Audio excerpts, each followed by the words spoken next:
Book my class में आपका स्वागत है। अगर वीडियो अच्छा लगे तो लाइक सब्सक्राइब शेयर करें।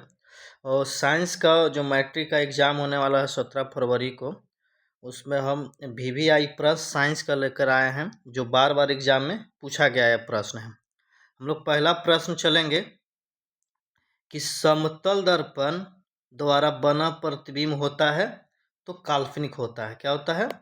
काल्पनिक। दूसरा है किसी समतल दर्पण द्वारा आवर्धन होता है, तो इसका आंसर हो जाएगा +1। क्या हो जाएगा? +1।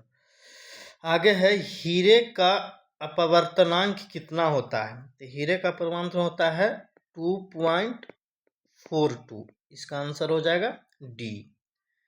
आगे है कि प्रकाश के अपवर्तन के कितने नियम हैं? तो कितने नियम हैं? 2। एक गोलीय दर्पण की फोकस दूरी +20 हो तो गोलीय दर्पण कैसा होगा? तो कैसा होगा? उत्तल होगा। हमेशा क्या होगा? उत्तल होगा। आगे हम देखते हैं कि कौन सा लेंस अपसारी लेंस भी कहलाता है? कौन सा लेंस अपसारी लेंस भी कहलाता है? तो अवतल लेंस। कौन सा लेंस? अवतल लेंस।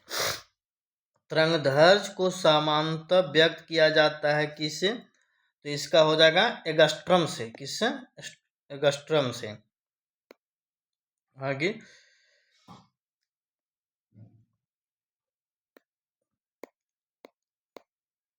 कि दृश्य प्रकाश में किस वर्ण का तरंगदैर्घ्य अधिकतम होता है? तो इसका हो जाता है लाल का। किसका? लाल हो जाएगा। तो इसमें अगर प्राथमिक रंग पूछेगा, प्राथमिक रंग, तो प्राथमिक रंग होगा नीला,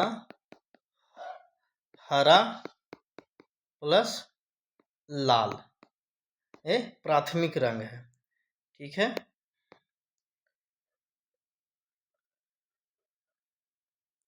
आगे है कि श्वेत प्रकाश में वर्ण विक्षेपण का उत्पन्न है अथवा प्रकाश का वर्ण विक्षेपण किस उपकरण से संभव है? तो इसका हो जाएगा प्रिज्म से। प्रिज्म।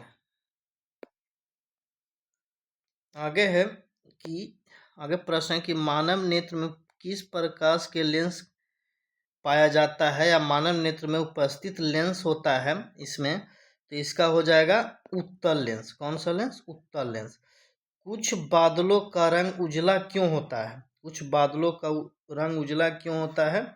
तो प्रकाश के प्रकीर्णन के कारण। प्रकाश के प्रकीर्णन के कारण।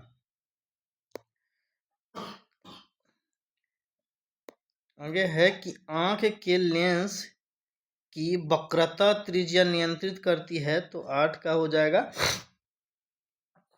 पछावी मांसपेशियां द्वारा। मानव की आंख में प्रवेश करने वाली प्रकाश मात्रा को नियंत्रित किया जाता है। तो इसका हो जाएगा आपका पुतली के द्वारा।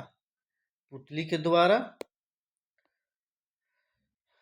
अगला प्रश्न है कि वायुमंडल में प्रकाश का कौन सा रंग वर्ण विक्षेपण या प्रकीर्णन करता है? वायुमंडल में, तो वायुमंडल में कौन सा हो जाएगा? नीला हो जाएगा। नीला। आगे नेत्र में प्रवेश करने वाली प्रकाश किरणों का अधिकांश अपवर्तन होता है। तो इसका आंसर हो जाएगा कॉर्निया के बाहरी पृष्ठ पर। कॉर्निया के बाहरी पृष्ठ पर। अगला प्रश्न है कि समान नेत्र के लिए दूर बिंदु अथवा समान नेत्र के अधिकतम कितना दूरी तक वस्तुओं को स्पष्ट देखा जा सकता है? तो 25 सेंटीमीटर। 25 सेंटीमीटर। अगला प्रश्न है कि एक साधारण प्रिज्म कितने सतहों से घिरा होता है? तो हो जाएगा आपका 5 सतहों से। कितना सतहों से? 5 सतहों से। अगला प्रश्न है कि निकट दृष्टि दोष को निम्नलिखित में से किस लेंस द्वारा हटाया जा सकता है? अथवा निकट दृष्टि दोष को किस लेंस का प्रयोग किया जाता है? या तो निकट दृष्टि दोष को निवारण किस लेंस से किया जाता है? ये तीनों प्रश्न ऐसे ऐसे करके प्रश्न पूछा जाता है। तो इसका आंसर हो जाएगा आपका अवतल लेंस। क्या हो जाएगा? अवतल लेंस। तीनों का आंसर क्या होगा? अगर पूछ दिया कि निकट दृष्टि दोष निम्नलिखित में से किस लेंस के द्वारा हटाया जाता है, तो अवतल लेंस। अगर निकट दृष्टि दोष के किस लेंस का प्रयोग किया जाता है, तो अवतल लेंस। और निकट दृष्टि दोष को निवारण किस लेंस से किया जाता है, तो अवतल लेंस। अगला प्रश्न है कि प्रकाश की किरण को मुड़ने की क्षमता को क्या कहते हैं? प्रकाश की किरण की मुड़ने की क्षमता को क्या कहते हैं? तो इसका आंसर हो जाएगा लेंस की क्षमता। क्या हो जाएगा? लेंस की क्षमता। ठीक है। अगला प्रश्न है कि बाई का निरपेक्ष अपवर्तनांक वास्तव में कितना होता है? तो 1 से अधिक। 1 से अधिक। बाई में अभिसारी लेंस होता है, तो इसका आंसर हो जाएगा सी, कांच का उत्तल लेंस द्वारा। कांच का उत्तल लेंस द्वारा। अगला प्रश्न है कि फोकस दूरी 20 सेंटीमीटर के अवतल दर्पण की वक्रता त्रिज्या कितनी होगी? तो इसका हो जाएगा 40 सेंटीमीटर। कितना हो जाएगा? दुगना हो जाता है 40 सेंटीमीटर। अवतल लेंस द्वारा बना प्रतिबिंब होता है इनमें से सभी छोटा, सीधा और आभासी तीनों बनता है अवतल लेंस में। अगला प्रश्न है उत्तल दर्पण में आवर्धन का महत्व मान कितना होता है? तो इसका महत्व मान होता है 1/2। 1/2। अगला है कि निम्नलिखित में से किसका अपवर्तनांक सबसे कम होता है? तो इसका हो जाएगा आपका पानी का सबसे कम होता है।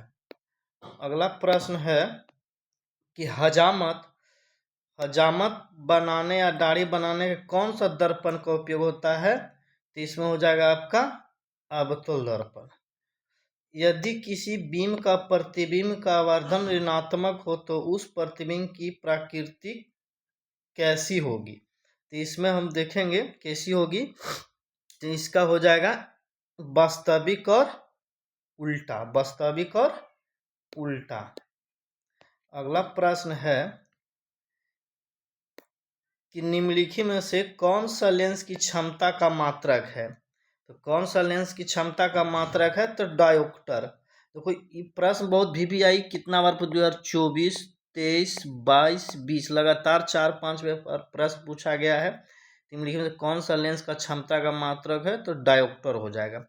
दूसरा है जब प्रकाश की किरण हवा के विरल माध्यम से कांच को सघन माध्यम में जाती है तो वह मुड़ जाती है, अथवा विरल माध्यम से सघन माध्यम जाती है तो किरण मुड़ जाती है। किसके कारण होता है? तो इसका आंसर हो जाएगा आपका अभिलंब की ओर। अभिलंब की ओर।